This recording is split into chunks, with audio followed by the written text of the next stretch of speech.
सभी पत्रकार एवं छायाकार मित्रों का स्वागत है। आज की मंत्रिमंडल की बैठक में 33 एजेंडे रखे गए, जिसमें एक एजेंडा डेफर किया गया। 32 एजेंडों को स्वीकृति दी गई। सबसे पहले जो आज की मंत्रिमंडल की बैठक में भ्रष्टाचार निरोधक ब्यूरो, जो एंटी करप्शन ब्यूरो का नाम बदलकर राज्य सतर्कता एवं भ्रष्टाचार निरोधक ब्यूरो हरियाणा किया गया है, उसको मंजूरी दी गई है। और भूमि जो ई भूमि पॉलिसी 2025 को भी मंजूरी दी गई।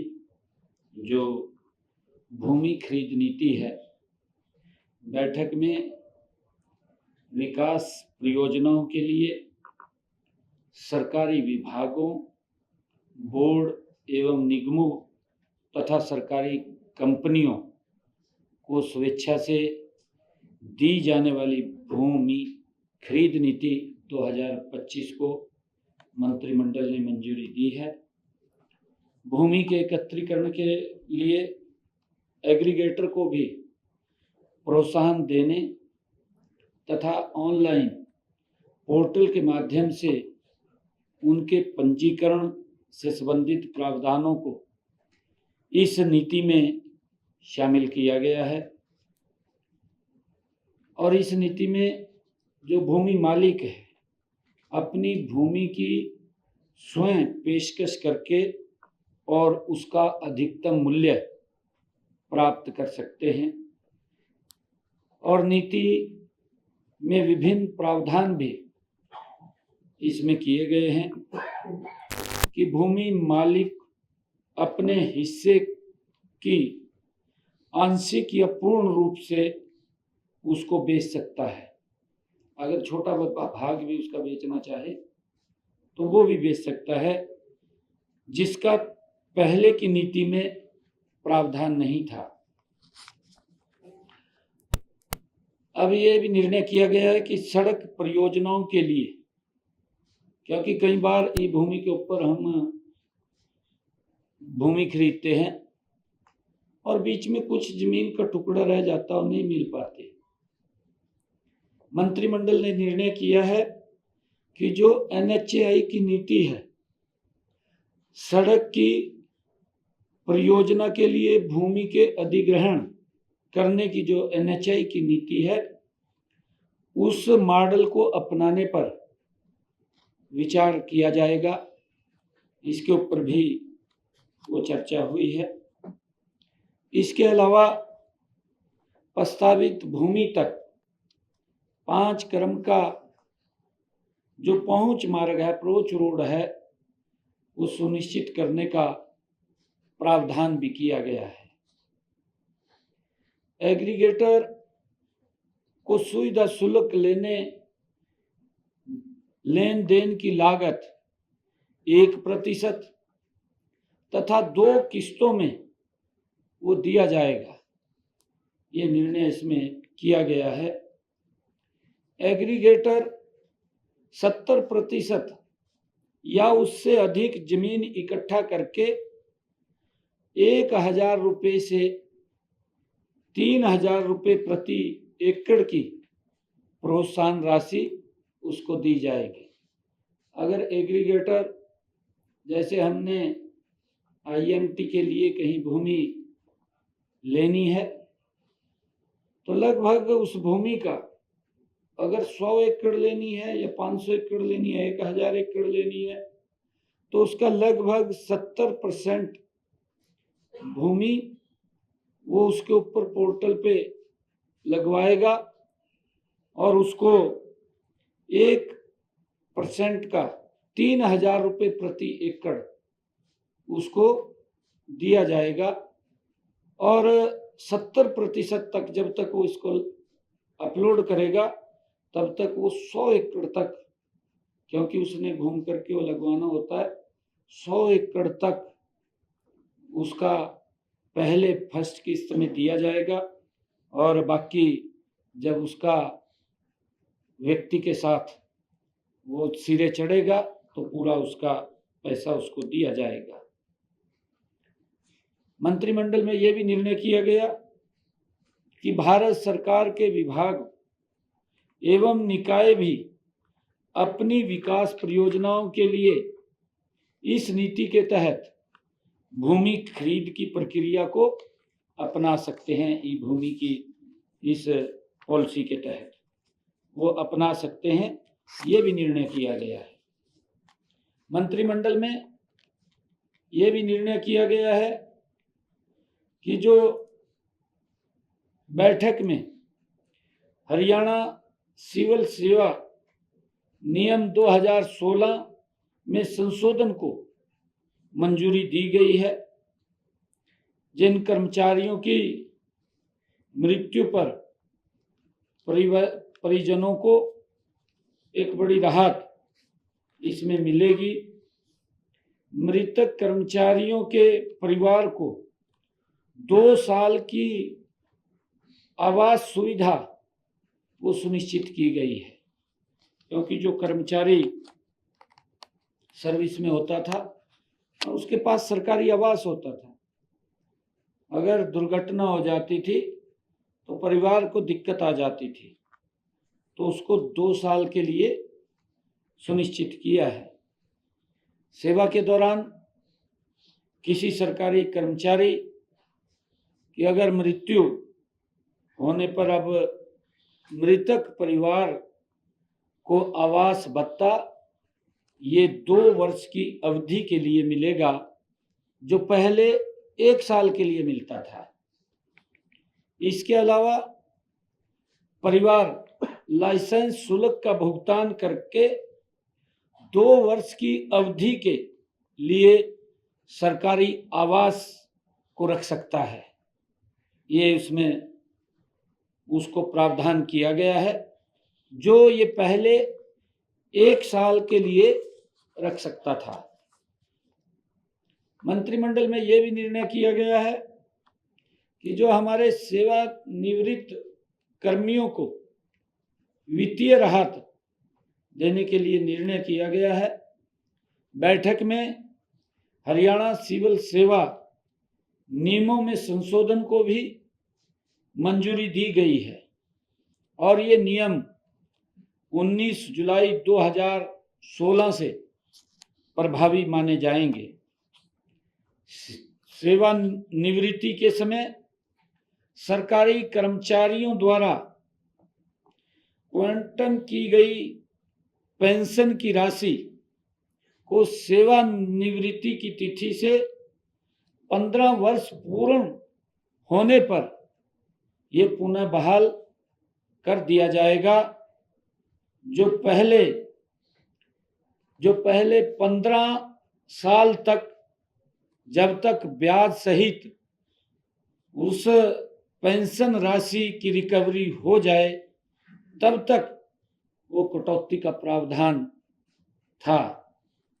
यह निर्णय पेंशन के लंबे समय से चली आ रही मांगों के अनुरूप लिया गया है और इसका उद्देश्य सेवानिवृत्त कर्मचारियों को अधिक वित्तीय सुरक्षा प्रदान करना है, क्योंकि कर्मचारियों की जो ये पेंशन थी पहले ये 15 साल तक वो थी, अब इसको 15 साल तक और उसके आगे भी था, परंतु अब इसको 15 साल तक सुनिश्चित किया है।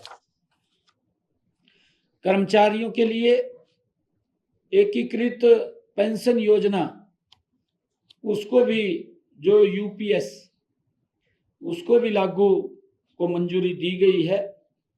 हरियाणा के कर्मचारी जो वर्तमान में न्यू पेंशन स्कीम में शामिल हैं, उनको भारत सरकार की तर्ज पर यूपीएस का भी ऑप्शन देने का फैसला मंत्रिमंडल ने किया है।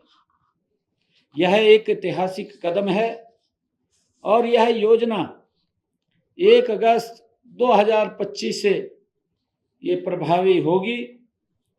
यूपीएस में सेवानिवृत्ति के समय आखिरी के 12 महीने के औसत वेतन का 50% पेंशन मिलेगी। कर्मचारी की मृत्यु के उपरांत परिवार को भी पेंशन मिलेगी। 10 या अधिक वर्ष की सेवा पूरी करने के बाद प्रति माह 10,000 रुपये का न्यूनतम गारंटी पेंशन मिलेगी। ये फैसला किया गया है। इस निर्णय से 1 जनवरी 2006 या उसके बाद सरकारी सेवा में आए 2 लाख से अधिक कर्मचारियों को सुनिश्चित पेंशन का लाभ मिलेगा।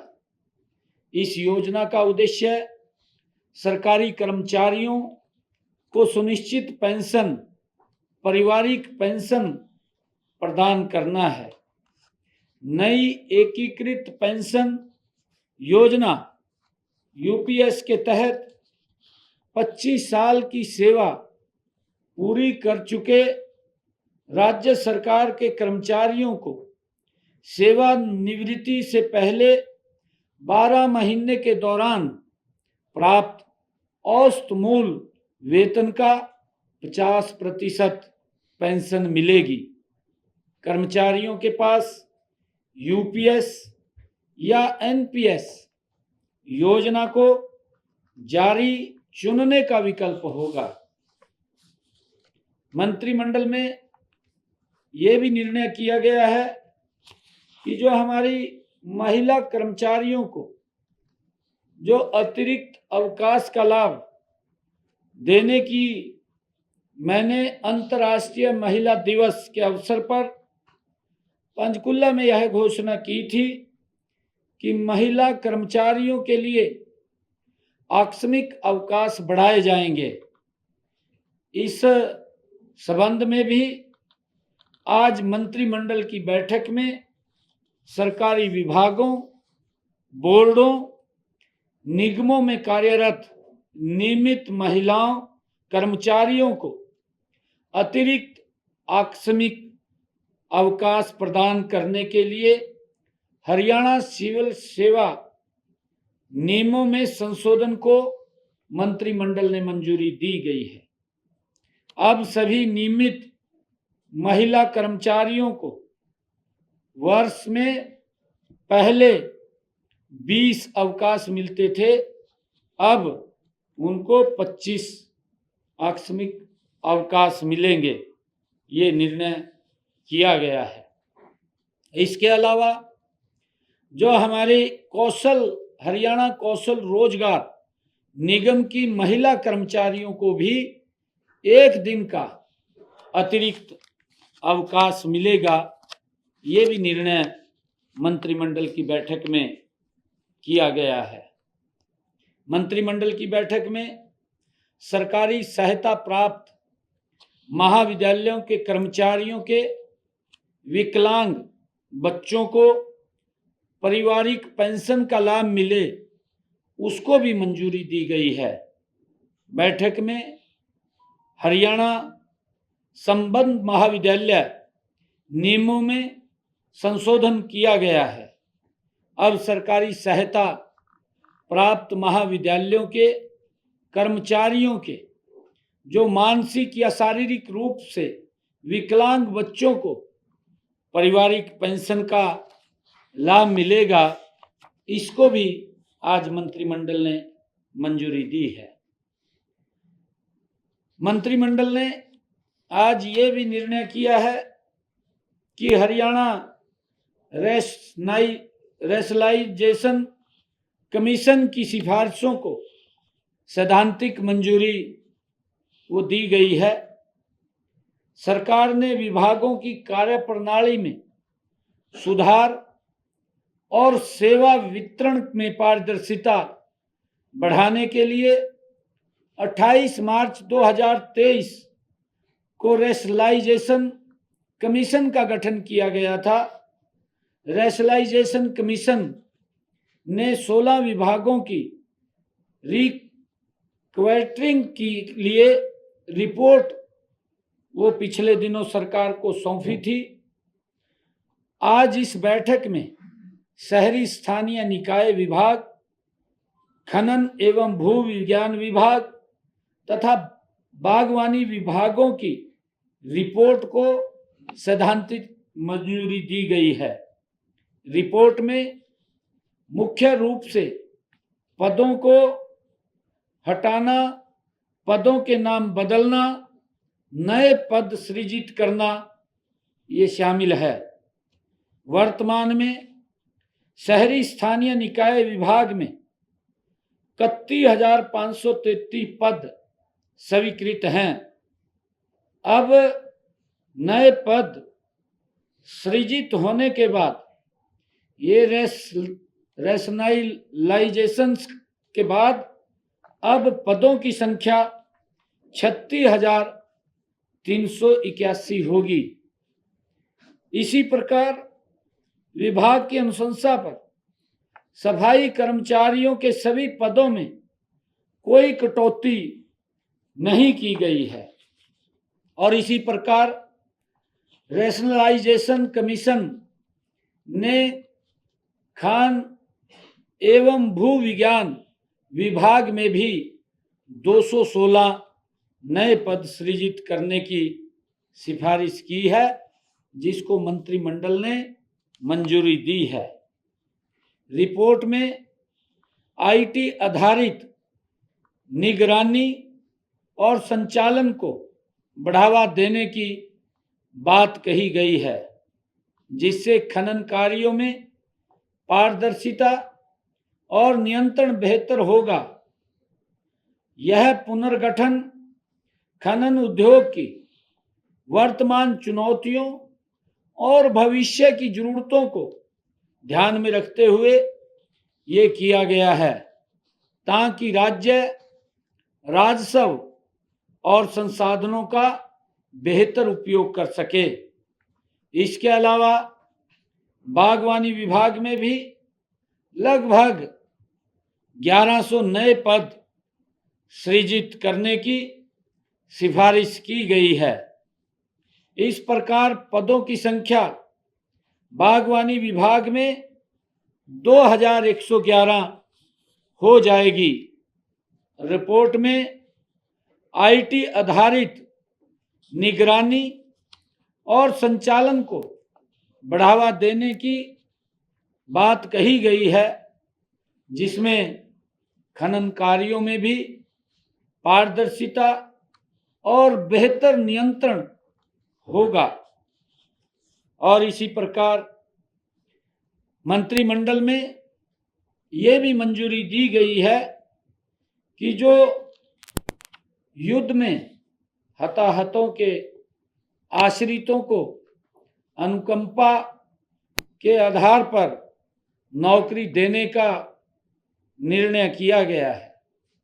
आज की मंत्रिमंडल की बैठक ने 8 शहीदों के आश्रितों को सरकार की नीति के अनुसार अनुकंपा आधार पर युद्ध में हताहत हुए सैनिक, अर्धसैनिक के आश्रित मृतक के पद आधार पर ग्रुप बी, सी या डी पदों पर नियुक्ति के लिए पात्र हैं।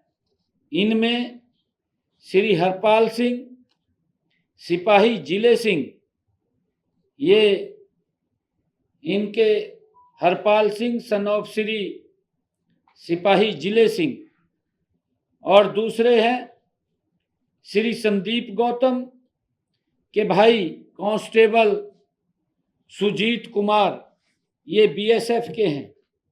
हरपाल सिंह आर्मी सेना के हैं। और कुमारी ममता, ये बेटी है कांस्टेबल रोहतास कुमार, बीएसएफ से है।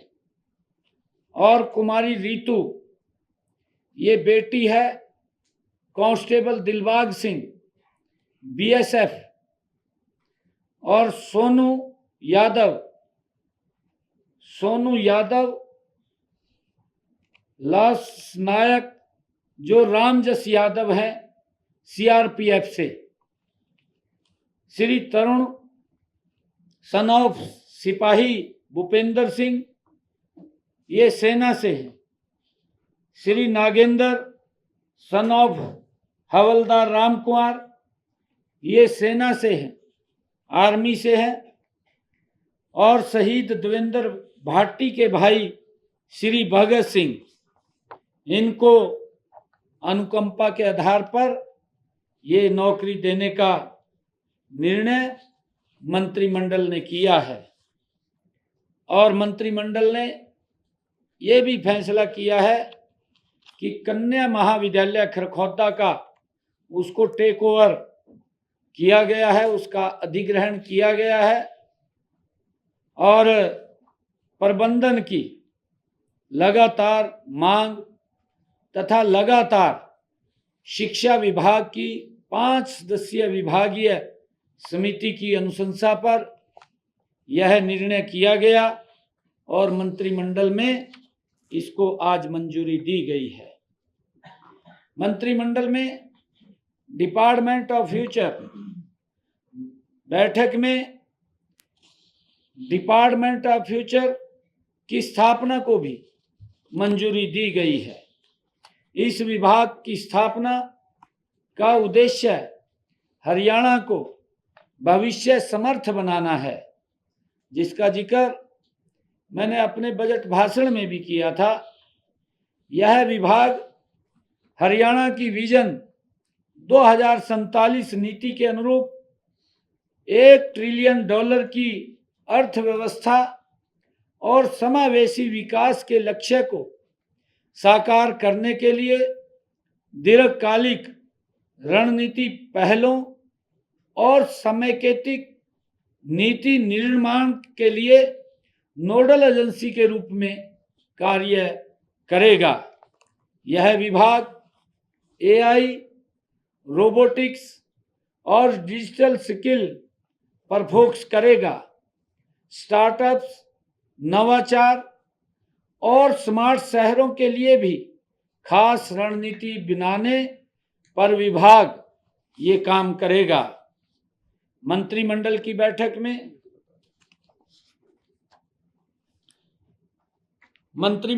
बैठक में हमारी सरकार ने ये जो अपने संकल्प पत्र में भी कहा था कि युद्ध में जो शहीद हुए हैं, ऐसे शहीद होने वाले सैनिक तथा अर्धसैनिक बलों के बच्चों को 6ठी से 12वीं कक्षा तक बच्चों को हमने कहा था कि उनको 60,000 रुपये हम स्कॉलरशिप देंगे और स्नातक को 72,000 रुपये और स्नातकोत्तर को 96,000 रुपये वार्षिक छात्रवृत्ति प्रदान करने का हमने अपने संकल्प पत्र में जिक्र किया था। हमने कहा था कि हम इसको पूरा करेंगे। मुझे खुशी है क्योंकि इस संकल्प पत्र को जो हमने वायदा किया था, एक वायदा और इसके अंदर आज जुड़ गया है। आज इसको हमने पूरा कर दिया है।